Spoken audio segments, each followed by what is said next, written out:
So hello everyone, welcome back to the channel. तो आज फिर से एक नया ब्लॉग के साथ मैं भद्रकाली मंदिर जाऊंगा, जो कि झारखंड के चतरा जिले के इटखोरी नामक जगह पर माँ भद्रकाली का प्रसिद्ध मंदिर है, जो कि इसे भदोली की धाम से भी जाना जाता है।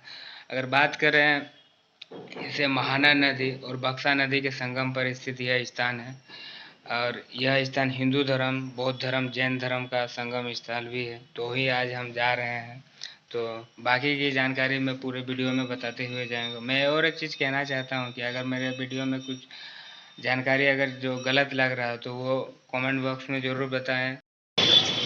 तो हम सब रांची से निकल गए हैं, बूटी मोड़ आ गए हैं। यहाँ से गाड़ी में पेट्रोल और हवा वो चेक करवा के आगे तरफ चलते हैं। हम बोल रहे थे जिसको माँ भद्रकाली मंदिर जाना हो, अरे मार से आ रहा है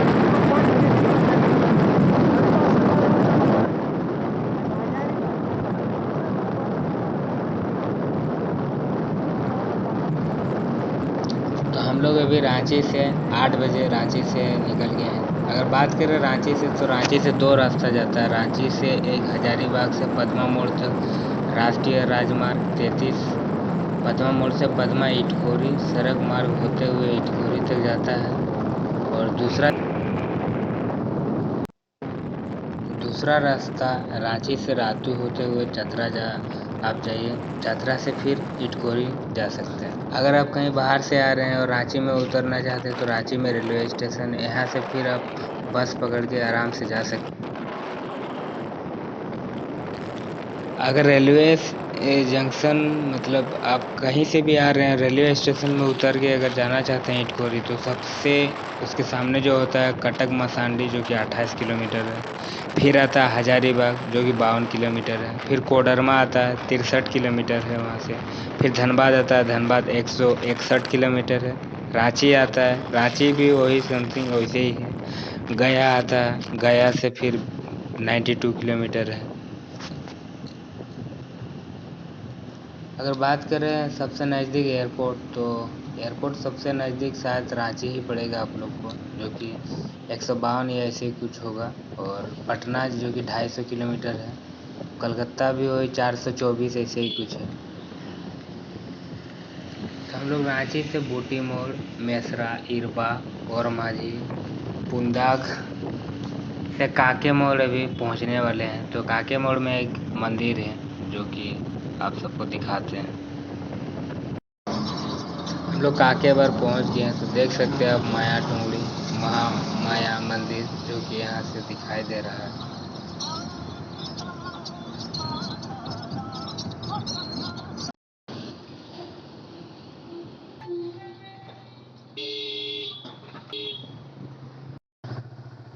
तो हम लोग अभी इस वक्त आरआर में हैं। तो आरआर से पश्चिम की तरफ हम लोग इटखोरी का जो सड़क है उस तरफ चलते हैं। हम लोग यहाँ से इटखोरी जाएंगे और काली मंदिर 32 किलोमीटर है यहाँ से हाँ, इसी रोड में।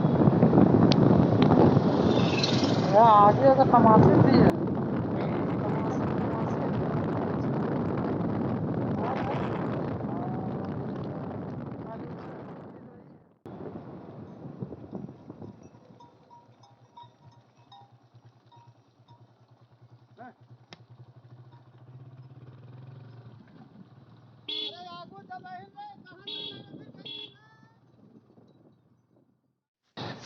तो आप सब देख सकते हैं मंदिर, हम लोग मंदिर के जो मुख्य द्वार है हम लोग पहुंच गए हैं।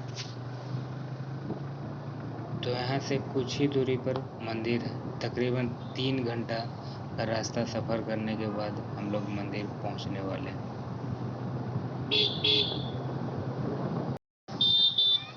तो फाइनली अब हम लोग मंदिर पहुँच गए हैं।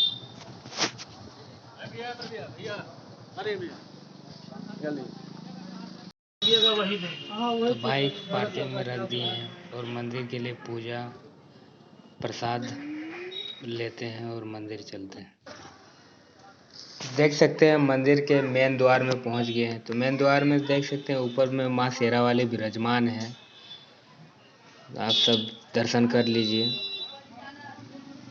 देख सकते हैं माँ भद्रकाली मंदिर प्रवेश द्वार में दोनों साइड पास दो दो दरबान है। जाते टाइम आपको अंदर में भी दिखेंगे और बाहर में भी दरबान दिखेंगे। मंदिर से आगे चलते हैं तो मंदिर के ठीक फ्रंट में यानी कि सामने में बरगद के पेड़ हैं।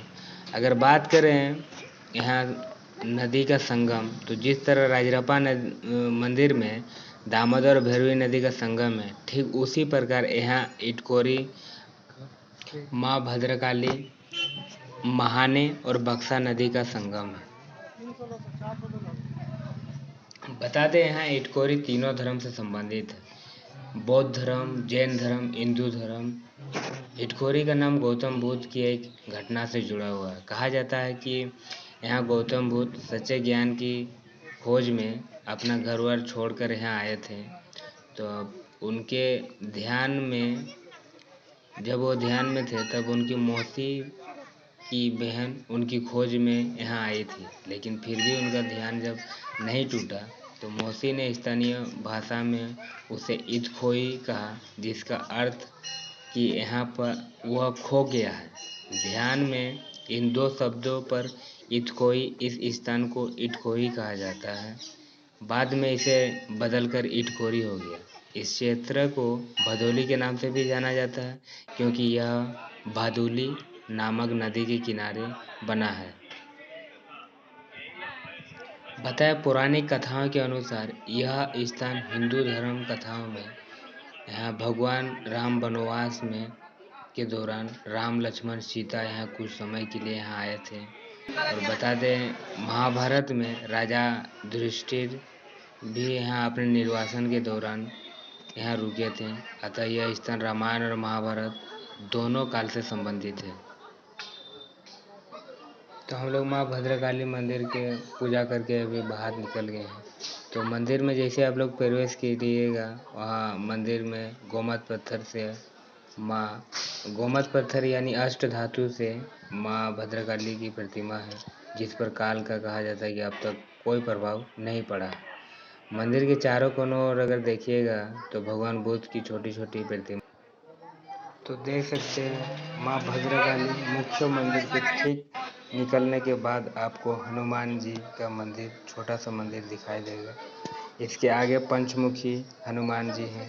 तो पहले हनुमान जी का दर्शन कर लेते हैं, उसके बाद फिर और मंदिर चलते हैं।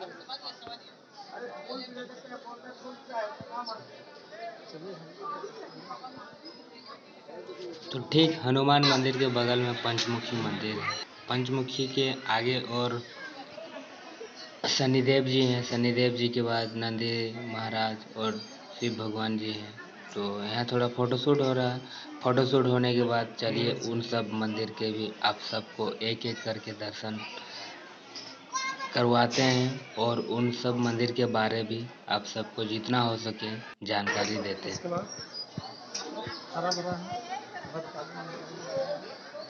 एकदम पूरे क्लियर वीडियो, फोटो पे अच्छा तो वीडियो तो सुनो ना।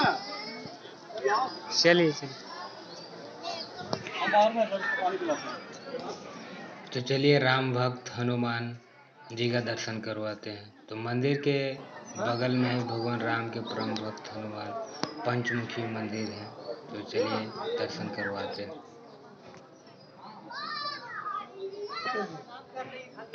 तो आप सब भगवान हनुमान भगवान की पंचमुखी मंदिर की प्रतिमा आप सब दर्शन कर लीजिए। मंदिर है।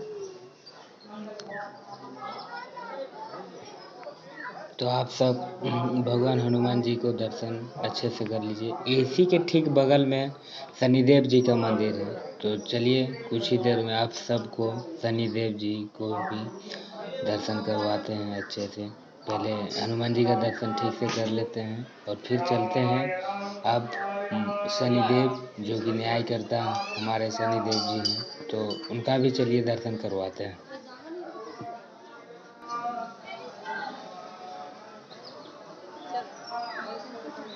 चलिए सुभाष भैया तेल डालिए ना। वो देखिए वहाँ पे डाल रही है।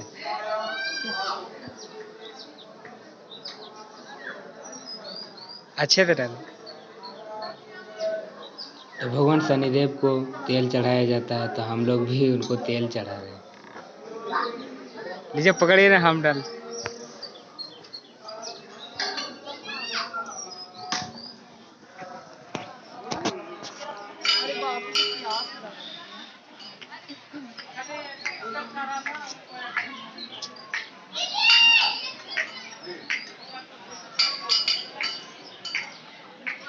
जय शनिदेव महाराज की जय। जय शनिदेव महाराज।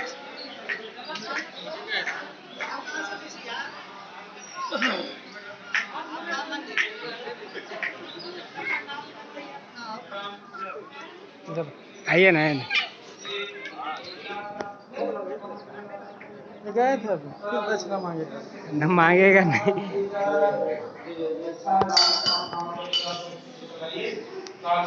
तो आप सब भगवान शनिदेव का दर्शन कर सकते हैं। हटेगी तब।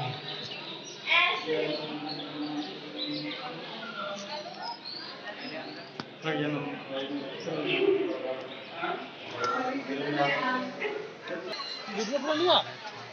बनाया रे।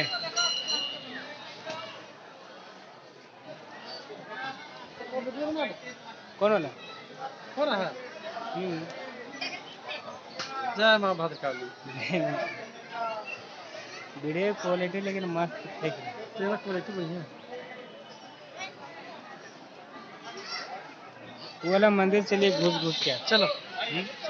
तो चलिए अब महादेव महाशंकर हमारे महाकाल महादेव जी का दर्शन करवाते हैं। तो मुख्य मंदिर के ठीक परिसर से सटा हुआ ही है, और मंदिर है जिसे सहस्त्र शिवलिंग मंदिर के नाम से भी जाना जाता है। इस मंदिर परिसर में एक बड़े शिवलिंग में 1008 छोटे छोटे शिवलिंग उत्पन्न किए गए हैं।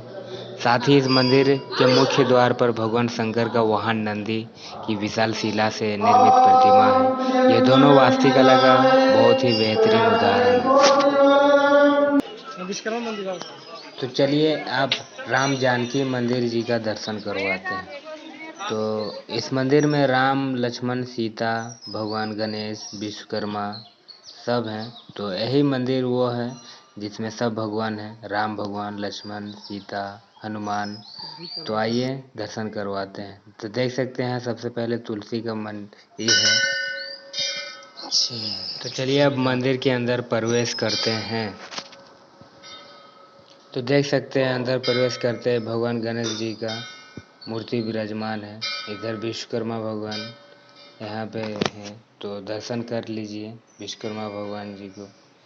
और इसके ठीक बगल में आप देखे थे भगवान हनुमान जी की प्रतिमा है, देख सकते हैं हनुमान जी थे।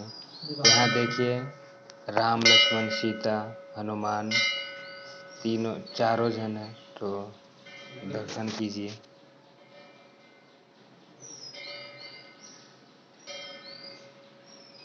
राम लक्ष्मण सीता हनुमान। तो चलिए हम भी फोटो शूट कर लेते हैं। मेरा लिया था।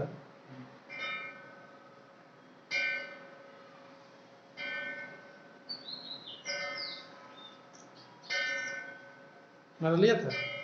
हुआ था उसमें। मारता है पता नहीं। हम ले लेते 1 बजे का पार्टी करते हैं।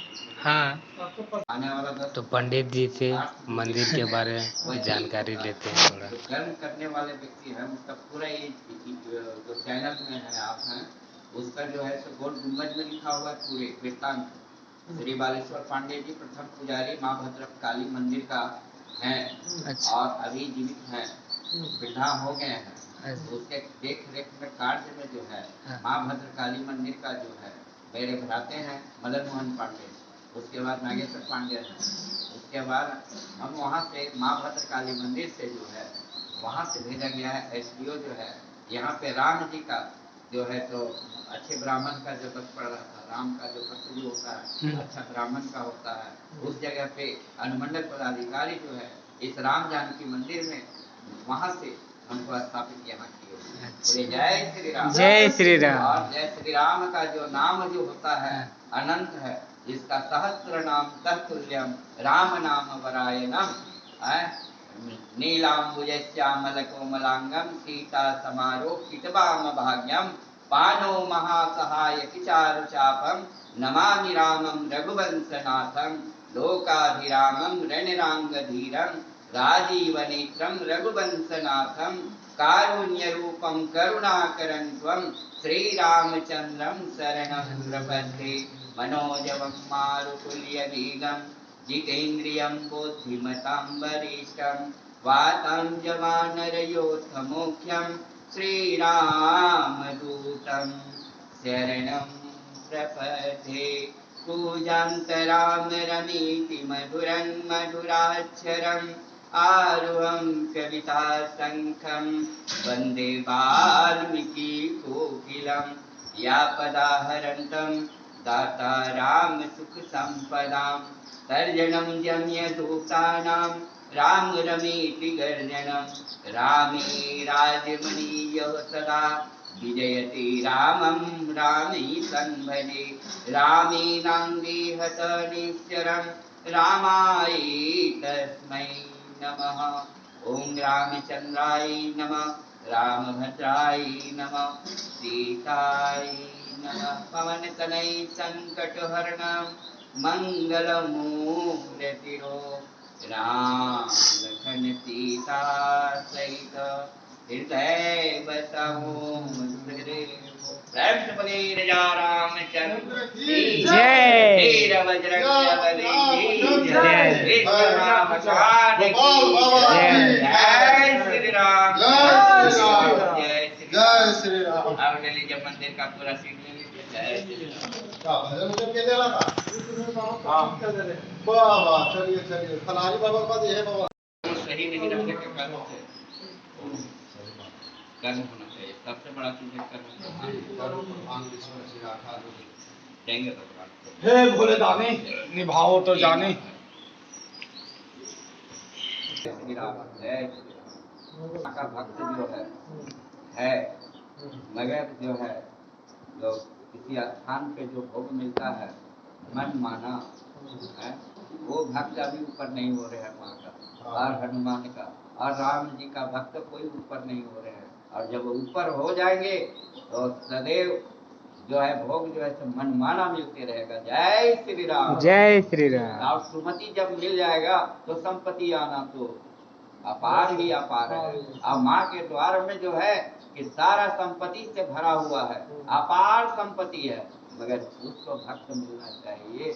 माँ तो हाथ खोली हुए है देने के लिए, खाने खिलाने के लिए, मगर खाने वाला कोई है ही नहीं। जय श्री राम। जय श्री राम। है मगर सुमति नहीं है, भरा हुआ है, खिलाने के लिए भी तैयार है, मगर उसका सुमति करने वाला रहेगा तो अभी जो है तो माँ का जो भोग लगता तो सारा जितना भक्तगण है और वो बैठ करके खाते पत्थर के साथ में अन्नपूर्णे सदा पूर्णे संक्रम प्राण वल्लभे ज्ञान वैराग्यम सिद्धार्थम विच्छादं च पार्वती माता जाकी पार्वती पिता महादेव। शंकर भगवान को उपार्जन कर करके दे रहे हैं माता को खिलाने के लिए, मगर खाई तो प्रसाद खाई तो है। यहाँ पे एक से पैसा वाला है। हाँ ठीक। चावल लगा तो क्या है 10 किलो चावल 20 किलो चावल 50 किलो चावल दे रहे हैं। जगत जननी माता जो दे रहे हैं वो तो खाने वाला को भी चाहिए, बनाने वाला भी चाहिए। मिलता है बनारस में खिचड़ी, बनारस में मिलता है, उत्तर प्रदेश में मिलता है, केदारनाथ में जितना भी है जहाँ भी लंगर जो चलता है बिजोड़ लंगर जय बार खा सकते हैं। जय बार खा सकते हैं। लंगर चलता है जगह जगह पे लंगर चलता है, बहुत भयंकर लंगर। हम लोग बहुत भूखल थे केदारनाथ, एक दाना 150 रुपया के मात्र दिया था, शाम को पूरी था। एक दाना मिल जाएगा ना। हाँ, पेट पेट को भरा नहीं, भूखा था। इसका भटकाली माँ की तस्वीर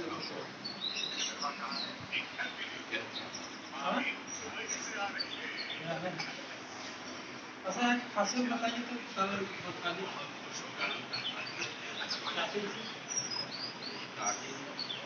पर्सन तो है तो वैष्णवी वैष्णवी मतलब वैष्णवी मतलब जो हुआ कि यहाँ बलि वगैरह मिले। अच्छा, वैष्णवी उसको बोलते हैं। जब वैष्णवी आ गया इसमें तो शुद्धता जो है पूरा ये क्षेत्र में शुद्धता है।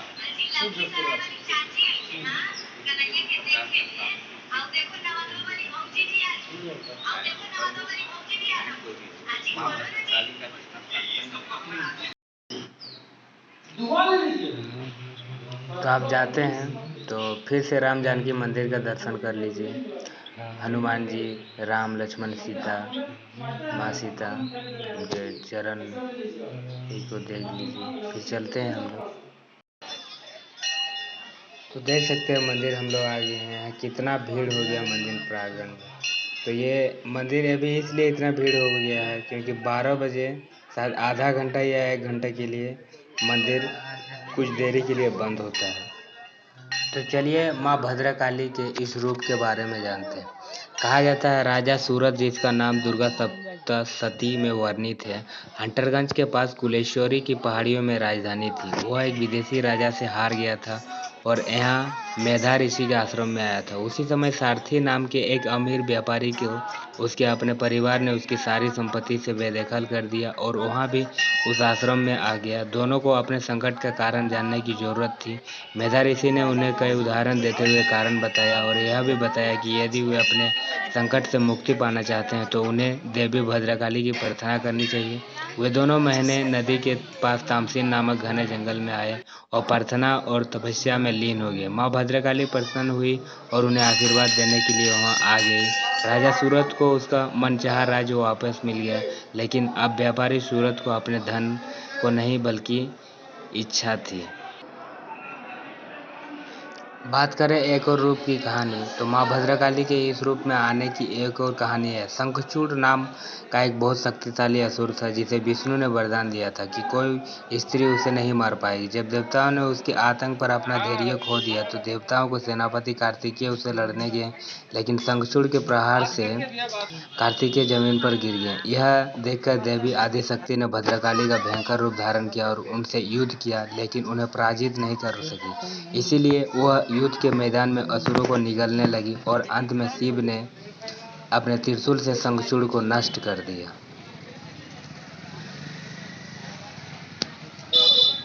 क्या खत्म हो गया? हाँ? तब ये हो गया? खत्म हो गया। कब मिला? अंदर बांट दिया। ओ, यहाँ आदमी है कि नहीं? चलिए। इधर लेगा? किधर? फोटो लिया? बाहर लगा? हाँ, यहाँ तो फोटो लेना है ना। हेलो तो क्या कर रहे?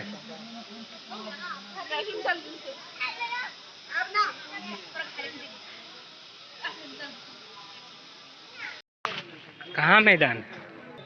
अच्छा, वो मंदिर है का? नहीं, वो जगह भोले शंकर जो दिख रहे होने के बाद मंदिर के बाहर की ओर कहाँ रास्ता है? आगे मंदिर से पीछे उधर चल जाएगा। वो वाइट वाला का? वही मंदिर निकल जाएगा। अच्छा, यहाँ से भी घुसने का रास्ता है? हाँ, उधर से। जो हम लोग राम मंदिर वहाँ बैठे थे वही है ना?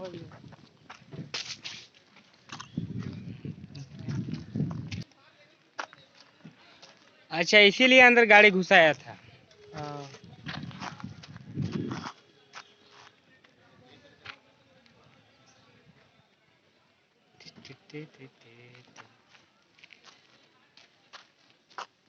जय माँ भद्रकाली। जय माँ। वहाँ लगता है चुनरी उनरी बांधता है। चल जाता है बांधता। देखिएगा, चलेगा? हाँ, चलेगा। वही देखने को जो मिलेगा।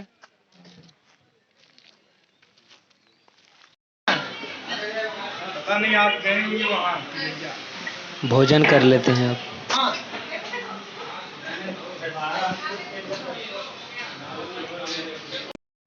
बना ये वाला, नया पुराना वाला वहाँ पुराना वाला। तो भद्रकाली मंदिर से हम लोग हजारीबाग आ गए हैं। तो हजारीबाग में एक झील है, तो वही झील हम लोग देखने जा रहे हैं। ये झील है? यह हजारीबाग के बीचों बीच स्थित है। यहाँ बोटिंग की सुविधा उपलब्ध है। बात करें हजारीबाग के झील की, तो झारखंड में यह घूमने के लिए बहुत अच्छी जगह है। भारत की प्रसिद्ध झीलों की तुलना में से यह एक प्रसिद्ध पर्यटन स्थल है। एक छोटी झील है, लेकिन यह क्षेत्र बहुत प्रसिद्ध है, क्योंकि इस क्षेत्र में विभिन्न सिविल सेवक के सबसे प्रमुख बंगले हैं, जिनमें आयुक्त से लेकर जिले न्यायाधीश तक शामिल है। झील के उत्तर में आकाशवाणी स्टेशन या अवन हाट रांची पटना रोड से घिरा हुआ है। पूर्व में, दक्षिण में हजारीबाग का मुख्य शहर में, पश्चिम में प्रसिद्ध इंदिरा गांधी बालिका विद्यालय। तीसरी झील के अंत में सूर्योदय और सूर्यास्त सबसे अच्छा दृश्य देखा जा सकता है। झील के पास स्वर्ण जयंती पार्क और एक कैफेटेरिया। यह झारखंड के छोटे से शहर के खूबसूरत स्थानों में से एक है, जो कुछ आकर्षण रखता है। हालांकि चारों ओर बहुत सारे अतिक्रमण से घिरा हुआ है। यहाँ सूर्यास्त बहुत अच्छा होता है। इस स्थान में एक प्रसिद्ध जेल भी है। देख सकते हैं हम लोग हजारीबाग से जब रांची की ओर जा रहे थे, तो इसके बीच में कलश लेकर श्रद्धालु आप सब रामनवमी का देख सकते हैं। यह जगह कौन सा ये तो नहीं बता, लेकिन इस बीच कलश यात्रा में शामिल होने का हम लोग को भी मौका मिला। तो आप सब देखिए कितना ज़्यादा भीड़ है, मतलब कितनी लंबी लाइन है।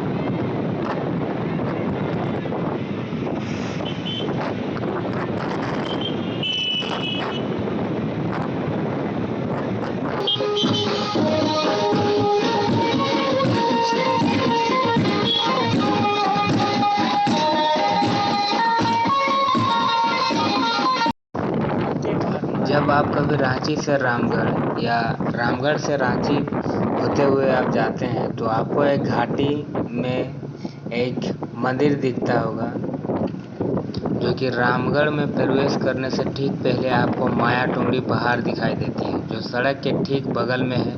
ऊपर का मंदिर दूर से ही दिखाई देता है। जाना पड़ेगा। तो लगता है यहाँ भी बुलावा आ गया है, तो दर्शन के साथ साथ चलिए आप सबको भी करवाते हैं। बात करें अगर यहाँ आने के, तो अगर आप लोग रांची से आ रहे हैं, तो रांची से 38 किलोमीटर है। तो यह माया महाटुंगरी पहाड़ 1100 फीट से ज़्यादा ही ऊंचा हमको लग रहा है, क्योंकि बहुत ज़्यादा ही ऊंचा दिख रहा है। और देख रहे हैं इतने अभी नीचे ही है, फिर भी नीचे का सभी बस्ती दिख रहा है।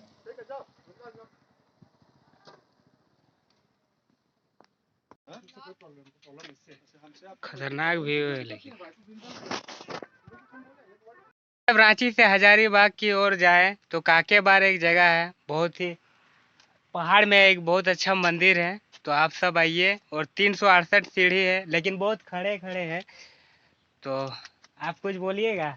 बोलेंगे कि यहाँ से ये रांची रामगढ़ से रांची की रोड में है। ये आपको इस जगह का नाम है काकेवार। यहाँ पे दुर्गा माँ, काली माँ, बजरंगबली, बाकी सब। तो बीच वाला मंदिर कौन सी है? बीच वाला शायद हमको भी नहीं पता है, लेकिन यहाँ पे सबको आते हैं, मनोकामना रखते हैं, पूजा करके जाते हैं। सबके मनोकामना इच्छा पूरी होती है। और यहाँ पे सावन में काफ़ी जोर से यहाँ पे लोग आते हैं और पूजा की भावना करते हैं। जय माता, जय माँ शेरा वाली।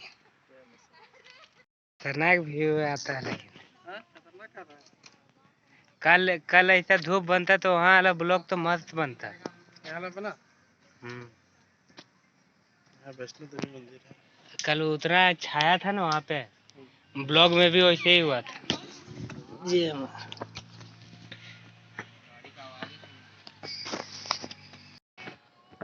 बाप रे, जितना नजदीक जा रहे हैं उतना ऊंचा दिख रहा। नीचे से लग रहा था, नीचे से लग रहा था कितना ऊंचा है। काके बार है, मतलब क्या क्या ये माते हैं, क्या डिस्ट्रिक्ट, क्या ये बोलिए। आए हैं तो चलेंगे। अच्छा, जय माता दी बोल के। जय माता दी। मोटा मोटा सांस छोड़ने के लिए। अभी तो आधा भी नहीं चढ़े और हालत खराब हो गया। सही में आप सब देख सकते हैं, अभी आधा भी नहीं चढ़े और नीचे से कितना गहराई दिख रहा है। तकरीबन कितना सीढ़ी होगा? 368, लेकिन खड़े खड़े है ना। 368 ऐसे कम है, लेकिन सीधा है इसीलिए ज़्यादा ही लग रहा। तो आखिरकार इतना ऊंचा पहुंचने के बाद यहाँ जो काम कर रहे थे उन लोगों को पूछने के बाद यह पता चला कि इसमें 367 सीढ़ियाँ हैं, यानी कि हमें और चढ़ना होगा। पहुंच गए। देखा जाए तो 367 सीढ़ियाँ उतना ज़्यादा है नहीं, लेकिन सीढ़ी से भी इतना खड़े खड़े है कि हालत ख़राब हो जा रहा। तो आप सब देख भी सकते हैं कितने सीधे हैं एकदम। तो इसे रामगढ़ होके ना है नाग देवता का हम ही करके आते हैं। देवी मंदिर के पास एक शिव मंदिर है। यहाँ एक शिवलिंग है जो एक प्राकृतिक गुफा जैसी संरचना के अंदर है। यह नीचे के स्तर पर मंदिर के दाहिनी ओर है। रास्ता कच्चा और पथरीला है। स्थानीय लोग इसे नाग बाबा कहते हैं क्योंकि कभी कभी यहाँ नाग साफ दिखाई देता है। नाग के दर्शन सांप को देखना फलदायी बताया गया है। देवी को अर्पित करने के लिए यहाँ से प्रसादम खरीद सकते हैं। तो देख सकते हैं भगवान भोले शंकर जी का दर्शन कर लीजिए आप सब।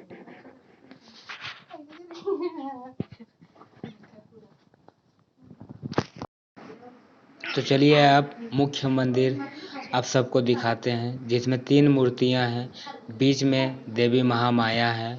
मूर्ति एक देवी का सिर है। एक अन्य मूर्ति शेर की सवारी करने वाली दुर्गा की है। तीसरी मूर्ति श्री हनुमान की है। इस मुख्य मंदिर के सामने एक छोटा काली मंदिर है, जिसमें दक्षिण की ओर एक काली माँ है।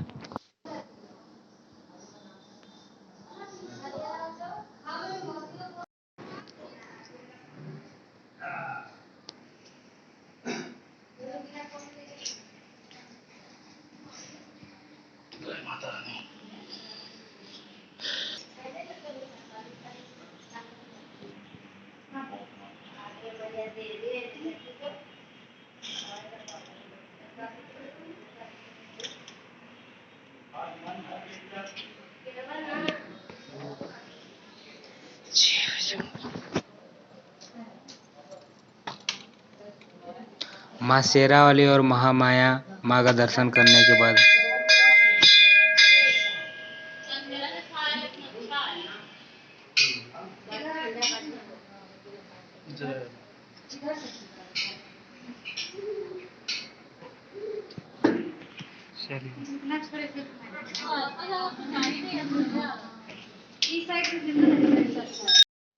बता दें यह बहुत पुराना मंदिर है। पुजारी जी के अनुसार लगभग यह 300 वर्ष पुराना है। 10 साल पहले तक मंदिर की झोपड़ी की तरह साधारण था और वहाँ की कोई मूर्ति या मूर्ति नहीं थी, बल्कि एक शिला, एक छोटी सी गोल खांड जैसी संरचना थी।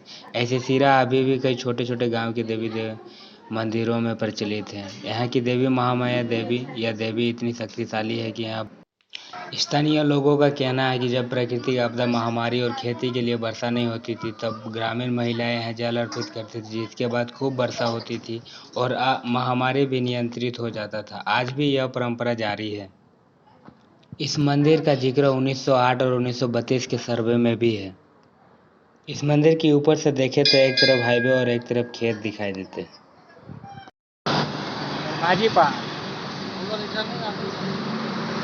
में आते तो देख लीजिए आप।